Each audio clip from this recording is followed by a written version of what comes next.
Vous êtes nombreux à me parler de collègues, disons, un peu difficiles à gérer.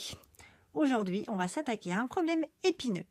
Comment poser ses limites face à une collègue qui se plaint constamment et qui parfois peut même aller jusqu'au harcèlement?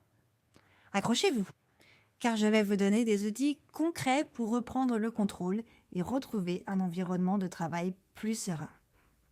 Avant de plonger dans les solutions, reconnaissons le problème. Avoir une collègue qui se plaint tout le temps, c'est épuisant. Ça draine votre énergie, ça peut impacter votre motivation et même votre bien-être général. Et quand ces plaintes se transforment en harcèlement, remarques désobligeantes répétées, intrusions constantes, etc., il est crucial d'agir. Vous sentez-vous anxieuse à l'idée de croiser cette collègue? Ces plaintes vous empêchent-elles de vous concentrer? Avez-vous l'impression qu'elle profite de votre gentillesse? Ces comportements dépassent les limites du simple désagrément? La première étape, c'est de prendre conscience que la situation n'est pas normale et qu'il est de votre droit de vous protéger. Ensuite, préparez-vous mentalement.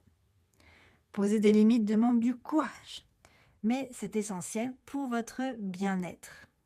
Reconnaissez vos émotions, colère, frustration, tristesse. Définissez clairement vos limites. Qu'est-ce qui est acceptable pour vous et qu'est-ce qui ne l'est pas? Anticipez les réactions possibles de votre collègue. Répétez mentalement ce que vous voulez dire.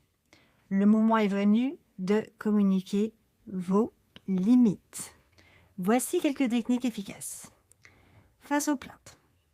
Je comprends que tu ne vas pas bien, mais j'ai besoin de me concentrer sur mon travail. Peut-être pourrais-tu en parler à ton supérieur, à ton patron, avec un ton neutre et direct. Face au harcèlement, les remarques désobligeantes. Je ne suis pas à l'aise avec ce genre de remarques. Merci de ne plus les faire. Faites-le avec un contact visuel, un ton ferme mais calme. Face aux intrusions, les demandes incessantes. Je suis en train de travailler sur telle tâche. Je pourrais t'aider plus tard à telle heure. Il faut une priorisation claire. Utilisez le je pour exprimer vos sentiments et besoins. Je me sens au lieu de tu es toujours en train de. Soyez direct et précis dans vos demandes. Restez calme et factuel. Ne vous laissez pas entraîner dans une dispute. Soyez cohérent dans vos limites. Ne cédez pas à la pression. Malheureusement, poser ses limites ne suffit pas toujours. Si le comportement persiste ou s'aggrave, il est crucial d'agir et de documenter. Notez chaque incident dans un carnet, date, heure, détails précis de ce qui s'est passé. Témoins éventuels aussi, et conservez les preuves écrites, les emails, les messages. Parlez-en à votre supérieur hiérarchique ou aux ressources humaines. Ils sont là pour vous aider. N'hésitez pas à chercher du soutien extérieur si la situation s'aggrave. Médecin du travail, syndicat, etc. Gérer une situation comme celle-ci est émotionnellement éprouvant. N'oubliez pas de prendre soin de vous. Accordez-vous des moments de détente en dehors du travail. Parlez-en à des personnes de confiance, des amis, de la famille. Faites des activités qui vous plaisent et vous ressourcent. N'hésitez pas à consulter un professionnel si vous vous sentez dépassé.